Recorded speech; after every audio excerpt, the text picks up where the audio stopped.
D'après l'Organisation mondiale de la santé en 2020, près de 290 000 femmes sont mortes de causes évitables liées à la grossesse et à l'accouchement et 95% des décès sont survenus dans des pays à revenus faibles ou intermédiaires. Qu'en est-il au Gabon et comment se fait la prise en charge en vue de prévenir la mortalité maternelle et infantile? Ce nouveau numéro d'Instant Santé vous emmène au centre hospitalier universitaire Mère et Enfant Janibori, ici avec le docteur Jean-François Meillet, professeur en gynécologie obstétrique. Nous ferons le circuit d'une femme en fin de grossesse.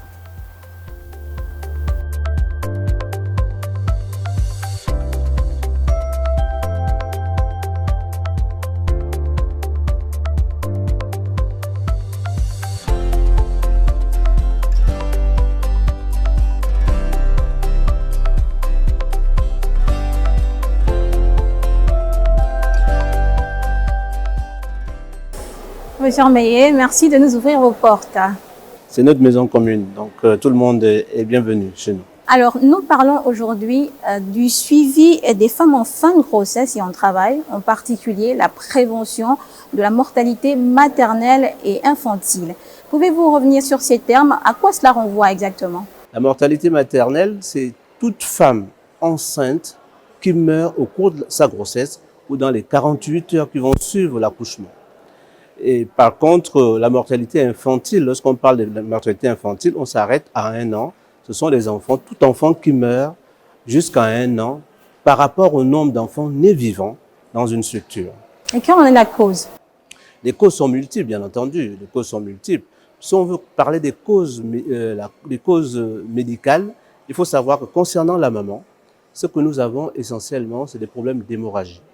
Ce sont des problèmes de l'hypertension artérielle. C'est pour ça que les femmes qui sont enceintes, quand elles développent l'hypertension, c'est dangereux. Les problèmes d'infection.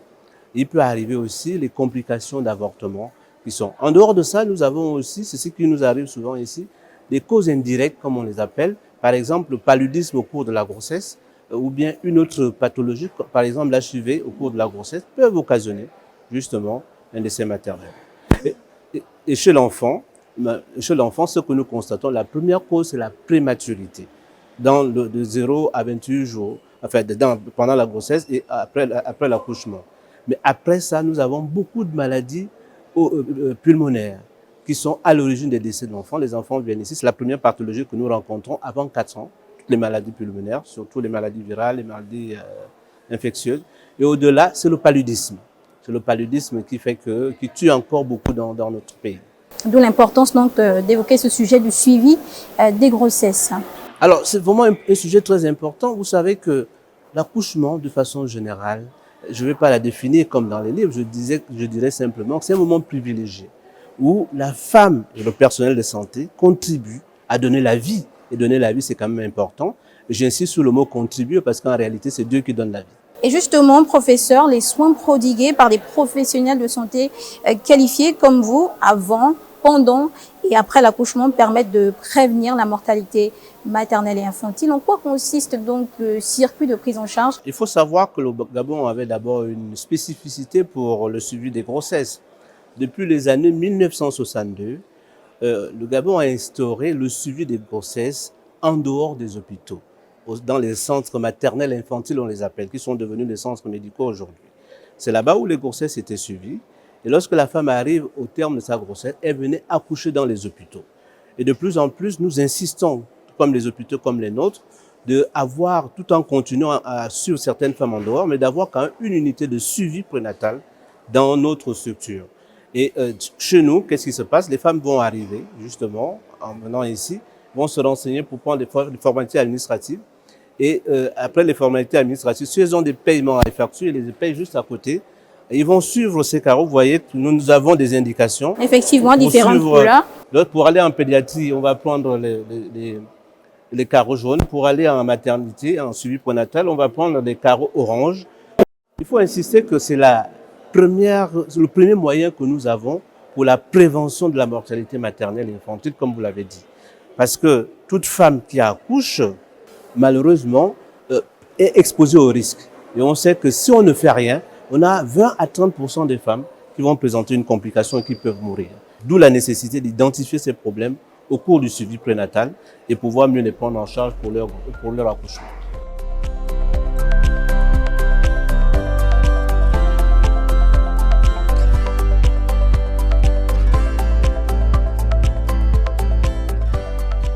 Alors, professeur, vous disiez tout à l'heure que 20 à 30% complications peuvent survenir si la future maman n'est pas correctement suivie.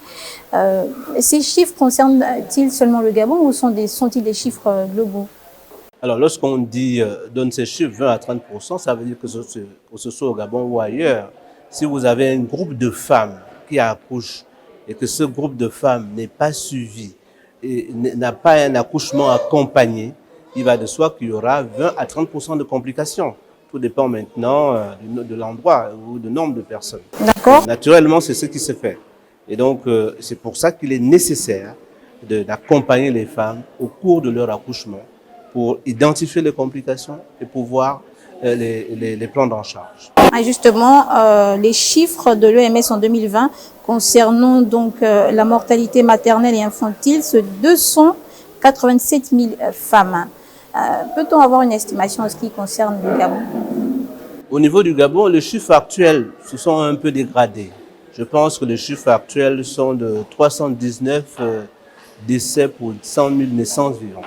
Donc ça s'est dégradé. Il y a quelques années, nous étions à 215. On pensait que nous allons régresser. Il faut bien comprendre que lorsqu'on dit, par exemple, 319 pour 100 000 naissances vivantes, ça ferait entre 2 et 3 décès des femmes par semaine. Ce qui est déjà gros dans l'ensemble du Gabon. Ce qui est déjà énorme, ces décès-là. Si on a ces chiffres-là, c'est pas bon. Pourquoi ces chiffres? Est-ce une question d'infrastructure médicale insuffisante? Est-ce que c'est une négligence des femmes elles-mêmes ou est-ce un manque de ressources humaines? La responsabilité peut se situer à 3 niveaux. D'abord, au niveau familial, nous avons beaucoup de femmes qu'on amène ici qui viennent mourir ou qu'on constate le décès. Parce que la famille n'arrive pas à prendre la décision. Soit peut-être parce que ils n'ont pas suffisamment de moyens, soit parce qu'ils n'ont pas bien identifié le problème, soit parce qu'ils ont des appréhensions pour le contact à l'hôpital. Mais dans tous les cas, ils ne prennent pas la décision de venir à l'hôpital. Le deuxième facteur, c'est parfois pour les femmes qui habitent très loin. On a par exemple, nous recevons des femmes qu'on nous envoie de Medoune par exemple, il n'y a pas la route, il y a des difficultés d'avoir un moyen de locomotion. Donc quand il y a une complication qui se passe dans le centre médical de Medoune et qu'on le transfère à Libreville, il y a beaucoup de femmes qui meurent en route. Parce que je vous ai parlé des causes qui sont les causes hémorragiques. Et si elles arrivent ici, elles commencent à saigner à Medoune et arrivées ici, elles meurent. L'autre problème, c'est au niveau de l'hôpital. Et qui est vraiment le grand problème. Il n'est pas normal que les femmes qui arrivent vivantes à l'hôpital meurent.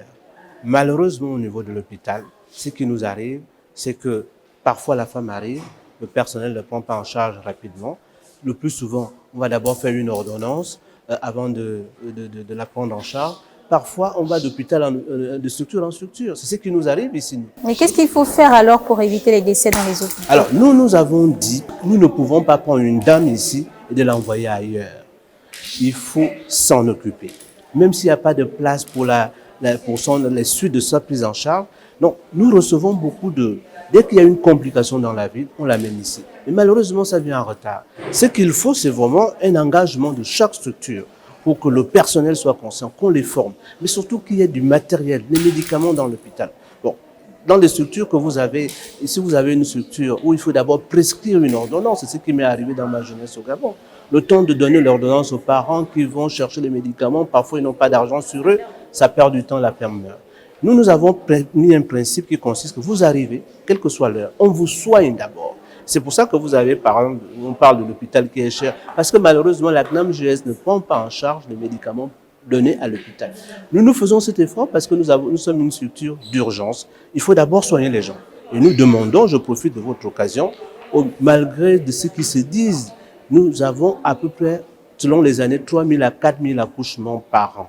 Donc nous avons quand même des femmes qui viennent. Ceux qui ont des difficultés d'argent peuvent venir chez nous, à l'hôpital. On va les soigner et on réglera les problèmes d'argent par la suite. Donc, il ne faut pas que les gens aient des appréhensions sur ça. Alors, occasion donc d'interpeller les autorités au niveau peut-être de la CNAMJS. Alors, moi, ce que je peux dire, comme je vous l'avais dit, beaucoup de choses sont faites, il faut l'avouer. Le Gabon a un meilleur plateau technique par rapport à beaucoup de pays africains. Malheureusement, c'est nous-mêmes qui négligeons ce que nous avons. Nous avons des structures de soins, nous avons une structure de financement, nous avons des structures de formation. Il faut simplement que nous tous, nous engageons. Parce que quand on dit les autorités, parfois, il y a des choses que nous-mêmes, nous pouvons déjà régler ici. Moi, je suis obligé de courir après certains personnels de santé qui ne suivent pas et qui, malheureusement, vont avoir une attitude qui peut arriver à une complication. Il ne faut pas seulement voir les autorités. Les autorités, ce que nous demandons, la seule chose que nous demandons aujourd'hui, c'est que les médicaments prescrits dans les hôpitaux soient pris en charge par la CNAMJS. Ça, c'est vraiment important. La deuxième chose qui concerne la grossesse, c'est qu'un accouchement ne coûte pas 60 000 francs comme ce que nous paye la CNAMJS. Un accouchement plus cher que ça. Il faut que la CNAMJS paye le juste prix pour l'accouchement. Le message est très bien passé.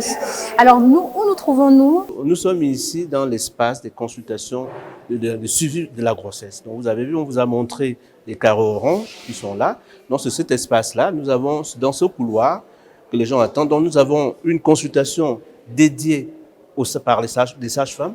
Et puis, les autres salles, ce sont les médecins. Donc, tous les matins, nous recevons de lundi à vendredi, nous recevons les femmes en consultation prénatale, et soit directement, soit les femmes qui sont envoyées par les structures périphériques, comme je vous ai dit, et qui souhaitent venir accoucher chez nous. Donc, c'est cet espace qui est dédié à ça. Lorsqu'on a fini de recevoir des gens ici, en ce moment, en fin de grossesse surtout, nous les amenons au lieu de l'accouchement pour leur montrer l'environnement dans lequel ils vont accoucher. Uniquement à la consultation prénatale par les sages-femmes. Et dans chaque salle, vous aurez une table qui est correcte, vous aurez un échographe, vous avez tout le confort qu'on peut trouver dans les grands hôpitaux. Et moi, je voudrais vraiment remercier les autorités de nous avoir octroyé cet hôpital qui est des standards internationaux. Mais ce qui nous manque, c'est les moyens pour pouvoir assurer sa maintenance.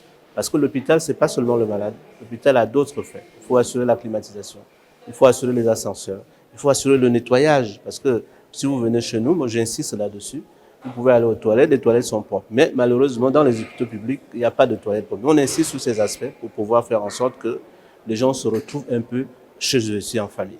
Maintenir le standard. Maintenir le standard. Mais ça a un coût et le coût est relativement très très cher. Très bien, merci beaucoup professeur Meillet. Je rappelle que vous êtes professeur de gynécologie obstétrique. C'est ça, c'est ça. Le directeur général du CHU Enfants. Effectivement.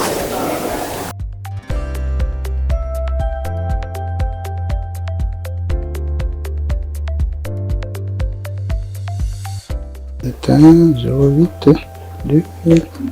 Docteur Minto. Bonjour Madame Vanessa.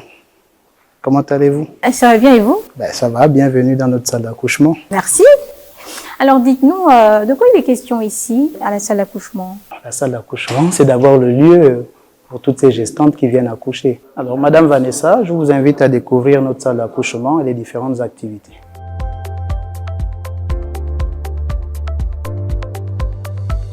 Alors docteur, quelles sont ces différentes étapes dont vous avez parlé?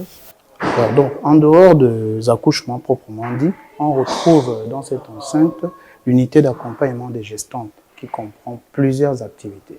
Et dans ces activités, le psychologue occupe une place de choix. C'est ainsi que nous allons vous présenter notre psychologue qui est certainement en pleine consultation. Entrez. Voilà Madame Vanessa, je vous présente notre psychologue, Madame Alianga.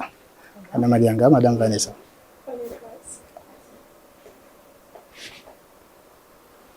Madame Alianga, en quoi consiste la consultation psychologique chez la femme enceinte?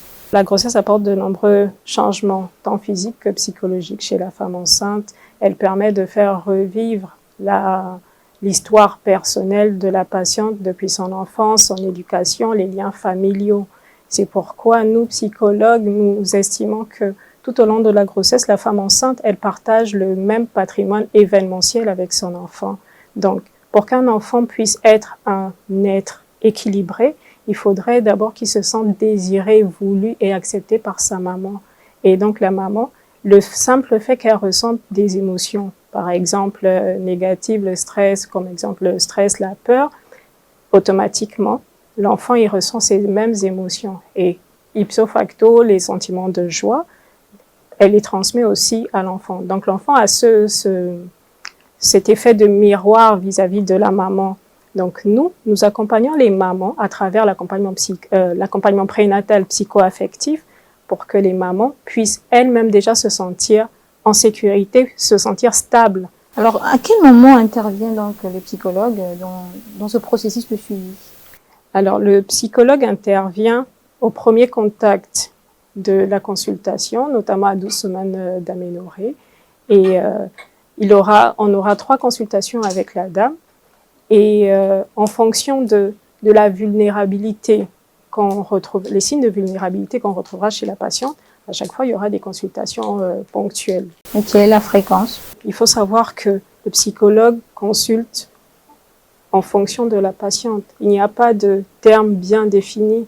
On va voir la patiente en fonction des signes de vulnérabilité qu'elle va présenter, qui seront liés aux différents troubles psychiques. Et on va la voir par rapport à son histoire, qui est différente de l'histoire d'une autre patiente. Une personne à une autre. Voilà. Très bien. Merci beaucoup, Madame Alianga. Merci. Docteur, quelle est la prochaine étape? Nous allons visiter le centre d'exploration fonctionnelle en obstétrique. Venez, suivez-moi.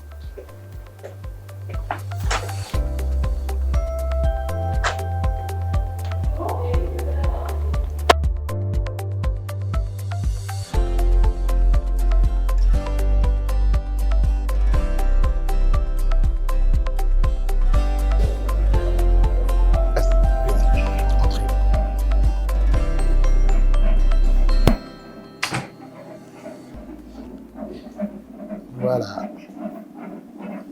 Alors, docteur, parlez-nous du centre le CEFO. Alors, le centre d'exploration fonctionnelle en obstétrique est une unité d'accompagnement des gestantes en fin de grossesse, afin de garantir un accouchement sécurisé.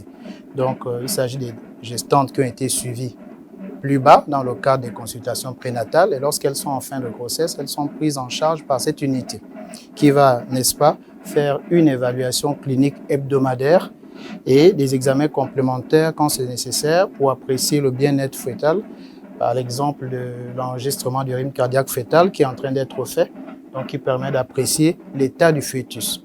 D'accord? Toute cette prise en charge, comme je le disais, c'est pour garantir un accouchement sécurisé. Voilà. Donc, si nous avons notre sage-femme, Madame Valérie, et là la gestante. Et ce que vous entendez là, ce sont les bruits du cœur de l'enfant. Alors madame, vous allez bien? Vous n'êtes pas stressée? D'accord, alors là vous entendez les bruits du cœur de votre enfant. Il va très bien. D'accord? Voilà, merci. Madame Obion, nous sommes en présence d'une femme à combien de semaines?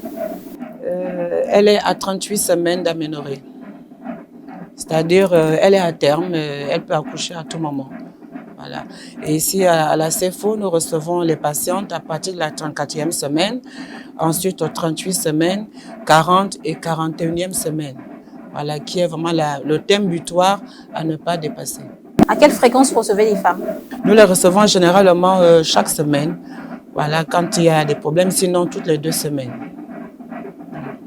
Merci. Comme vous le voyez, le centre d'exploration fonctionnelle en obstétrique occupe une place de choix dans notre stratégie de lutte contre la mortalité maternelle.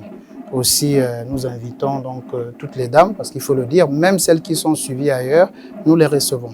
Nous les recevons au centre d'exploration fonctionnelle en obstétrique.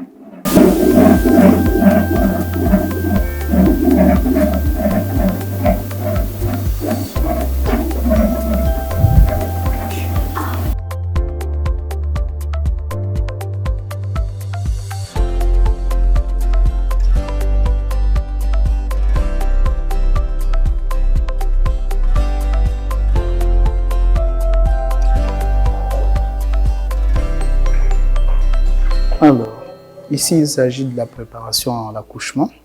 Il s'agit des activités physiques qui aident à la descente du fœtus et qui permettent aussi au couple de vivre de manière détendue la grossesse et l'accouchement. Donc c'est important d'être détendu. C'est important d'être détendu parce qu'au moment de l'accouchement, il y a des contractions qui sont douloureuses et les femmes qui passent par la préparation de l'accouchement supportent mieux ces contractions, ces douleurs. Elles les vivent mieux. Voilà. Et en quoi consistent donc ces différentes activités? Qu'est-ce qui est concrètement fait? Il y a des exercices d'étirement, des exercices qui permettent d'élargir le bassin. Il y a des exercices qui permettent justement, comme je disais, en élargissant le bassin, de permettre la descente du fœtus. Il y a d'autres exercices qui vont agir sur l'utérus, sur le col.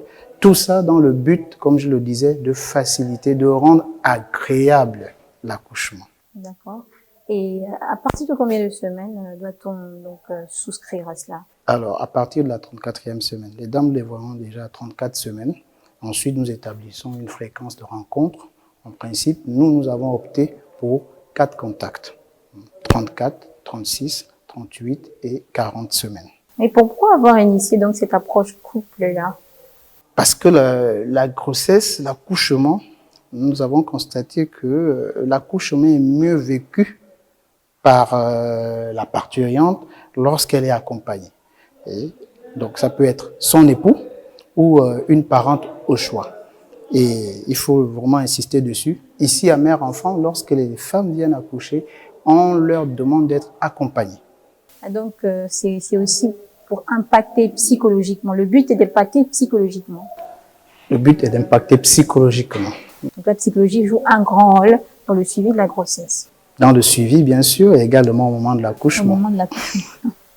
Très bien, merci. Quelle est la prochaine étape? La prochaine étape, c'est la classe des mères. Je vous disais que dans l'unité d'accompagnement, nous avons plusieurs activités. Et nous vous assurons que ces activités ont pour but de garantir un accouchement sécurisé.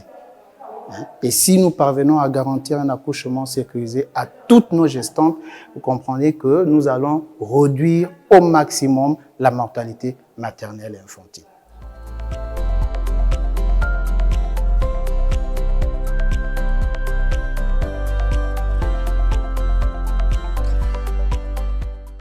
Aujourd'hui, notre cours est porté sur l'importance de l'allaitement maternel. Pourquoi nous avons choisi ce thème? Eh bien parce que nous remarquons que aujourd'hui dans notre pays, on pratique beaucoup plus l'allaitement mixte, d'accord? Donc nous allons d'abord définir ce sont les sages-femmes Vanessa et Vanessa. Alors ici, nous sommes en pleine séance de classe de mères. Donc la classe des mères, c'est un ensemble d'enseignements interactifs offerts à des gestantes et à leurs accompagnants par des professionnels de santé. L'objectif étant l'amélioration de la qualité des soins par la sensibilisation. Et quelles sont les différentes thématiques abordées? Les thématiques sont reparties en plusieurs groupes. Il y a les thèmes du premier trimestre de la grossesse, les thèmes du deuxième, les thèmes du troisième trimestre. Ça veut dire que les cours commencent au premier trimestre? Les cours commencent au premier trimestre, ensuite au deuxième et enfin au troisième. Les cours continuent même après l'accouchement. Voilà. Pourquoi c'est important de continuer les cours après? Parce qu'il y a des complications également après l'accouchement, des complications de la mère, des complications de l'enfant. Donc il faut continuer à sensibiliser, parce que les femmes peuvent présenter des hémorragies après l'accouchement, les femmes peuvent présenter des infections après l'accouchement par manque d'asepsie lors de la réalisation de certains gestes. Et après l'accouchement, n'oublions pas que la femme doit allaiter. Donc il faut lui montrer comment bien allaiter son enfant, comment bien le tenir, comment bien le porter et comment bien mettre le sein dans la bouche et à quelle fréquence il faut alimenter cet enfant. Oui, parce qu'on ne naît pas mère, on le devient. On apprend à être mère. On apprend à être mère. Donc c'est ce qu'on fait ici à la classe des mères. Exact. Exact. Voilà qui est dit. Instant Santé, c'est tout pour aujourd'hui. Nous retenons que le suivi de grossesse est crucial pour la bonne santé de la mère et de l'enfant. La détection précoce d'éventuelles pathologies et leur prise en charge permet de lutter contre la mortalité maternelle et infantile. À toutes et à tous, merci de nous avoir suivis. À très bientôt pour un nouveau numéro sur Gabon 24.